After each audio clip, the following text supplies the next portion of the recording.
This is The Filter on iHeart Podcasts Canada. Hi, it's Amy Spencer from iHeartRadio Canada, and I am joined by the Snotty Nose Rez Kids. Hey guys, you have had such a busy day already today, getting ready for all things JUNOs. How you feeling? Pretty good, man. Just taking it one moment at a time, one event at a time. Yeah. And try not to get too far ahead of ourselves, but, we're just soaking in the moments. Yeah, honestly, exhausted, but happy as hell to be here. Yes.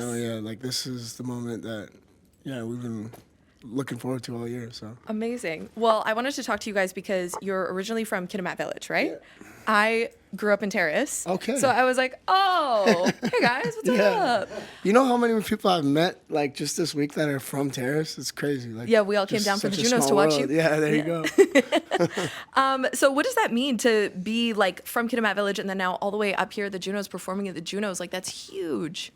Yeah, massive, because we just want to show everybody that comes from a place like that there is more life outside the comfort zone. Mm-hmm. You know what I mean? As much as it killed us to have to leave home and the family and everybody like that, whether it's Kitimat, Terrace, Prince Rupert, whatever, you know what I mean?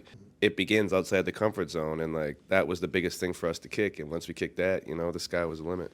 Yeah, and also too, a lot of people think about artists like us, people that are at the JUNOs, they all come from inner cities and big cities, and there's obviously more opportunity for artists to thrive in cities, but people from rural communities like us, if you have a dream, if you have a vision, as long as you apply yourself to that vision, the limits are endless, Mm-hmm. You're capable of doing whatever you set your mind to. So for us to be here today, with our community on our back and the people that support us, it's not just for us, it's for them too. Of course. Because without them, we wouldn't be here today. When you're starting out, all you have is your community. All you have is the people that will support you. So this is for them just as much as it's for us. How often do you guys get to go back? I usually go a few times a year, but lately it's been once a year. Mm-hmm. Usually Christmas, but yeah, it depends. Yeah. Once or twice a year, let's say that. How important is that for you to ground yourself, be back home, be with your people? Extremely important. Yeah. And right now they're harvesting ulukins, which is a lifeline for our people. Yeah. So I'm missing out on that, and I miss out on it every year because of JUNOs and other things. But usually I go home and we go to harvest at least once a year, mm-hmm. just to ground myself. But I haven't done it in 2 or 3 years now. So it's sad, but. Well, no, you know what? We should bring the JUNOs to the Skeena River. That's what I'm hearing. There you go. Let's bring it home. Yeah, exactly. You guys are going to perform tonight. What does it mean to take that stage? Yeah. Well, it's tomorrow night, but. Tomorrow night. Yeah. It's at the JUNOs itself, but for us, to be able to get on stages like that, it just goes to show like I said, what's capable or what's possible if you set your mind to it. For us, when we were making Red Future, I'm not going to say we knew, but we had, we seen ourselves on the stage. Red Future is about coming up with an idea and then seeing it through. And, Red Future is about seeing yourselves wherever you want to be. So for us, I think it was always meant to be on stages like this. What did you learn when you guys were making the album Red Future? Whatever the size of the goal that you set, you just chip away at it one day at a time, piece by piece. Rome wasn't built in a day, you know what I mean? And it takes a village and a community to raise the child, and that's exactly what it was with this album. It took a whole community to make this record, from the featured artist, from the producers, to the mixing and mastering, to shooting the music videos, you know what I mean? It was a whole community that really made it come together and make the vision come to fruition. And at the same time, something that we've always talked about when making Red Future, the idea came to us in 2018 when we were finishing up Trapline, and then COVID happened, all this stuff kind of went down, and then you're not thinking so clearly, life isn't so positive anymore. The goals that you set for yourself are now kind of on the back burner. just trying to get through the pandemic. So for us, there was a lot of like growing pains and a lot of learning different things and unlearning things about yourself that needed to happen for us to get right here where Red Future was built. And I think that over the last like few years, we've really learned a lot about ourselves and have become like, we kind of like walked into who we are today. Like we are who we are today. And it's because of all the work that we put into ourselves and Red Future. That's amazing. Is Red Future the album that you guys had ready 3 years ago? No, but the concept was ready 3 years ago. Okay. And yeah, and I guess it just grew into what it was just because of like the evolution of who we've become, like us evolving and just like, getting more comfortable with ourselves, getting more comfortable with our craft, getting more comfortable with just what we're doing. And yeah, Red Future became what it is. And I don't think it would have been what it became without going through all that shit. Yeah. So how do you feel like you guys push through, all the noise to become something great? Like not just something good, but something really great. It's just not quitting. Like a lot of people have the tendency to quit when the going gets tough the first time around, and when it comes to adversity, we've always known that it's going to happen regardless of what you do in life. It could be music, it could be work, it could be working towards a degree or like whatever it may be.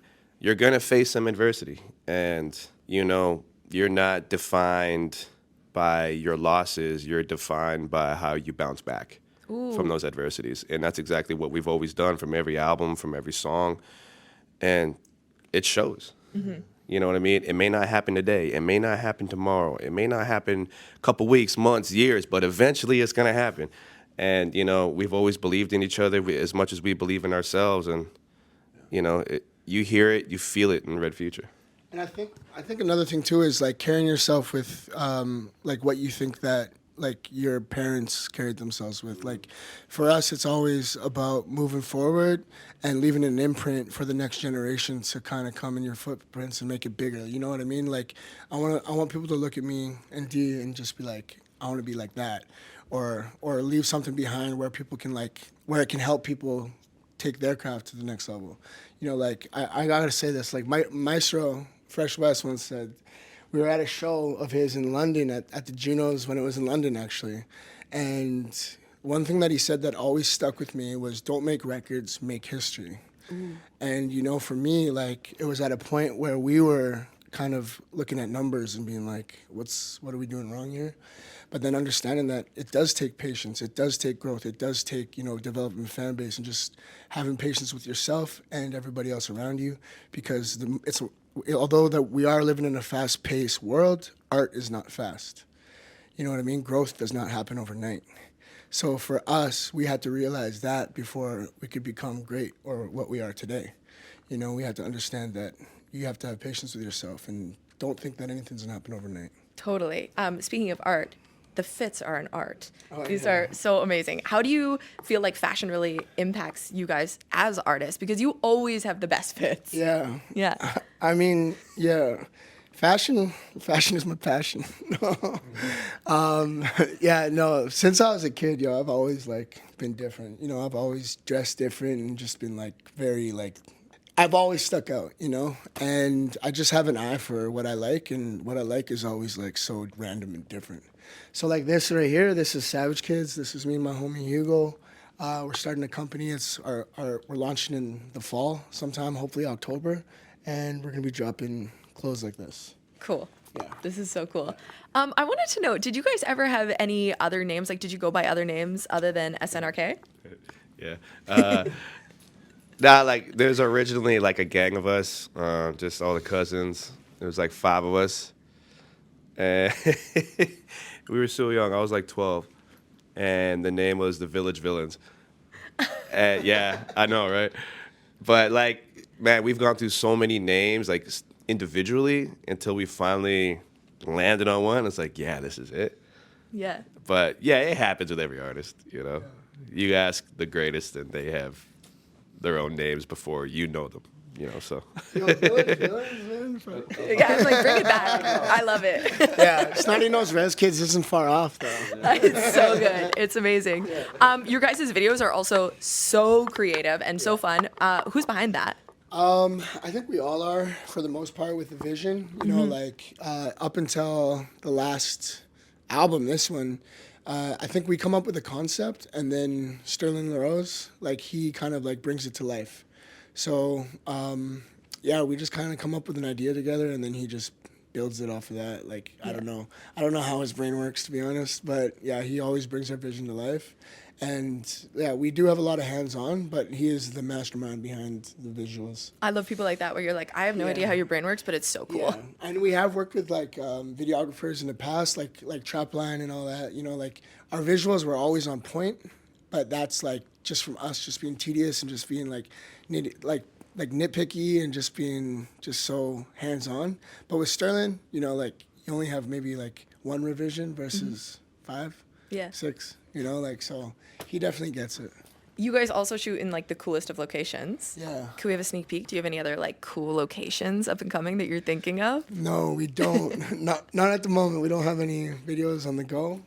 We kind of blew our budget on the first 2 videos, but it's all good. You know, like yeah, we're just like on to the next now. On to the next. Amazing. Well, we can't wait to see what happens next. Yeah. We're so excited for the JUNOs and for your performance. And congrats also on leading for BC nominations. Yeah. It's huge. Yeah, that's huge for us, too. Yeah. So, yeah. Well, yeah, thank you so much for stopping by. Thanks for stopping to talk to us today, and best of luck. Thanks for having us. Thanks for listening to The Filter, an iHeart Podcasts Canada production. Subscribe to The Filter wherever you get your podcasts.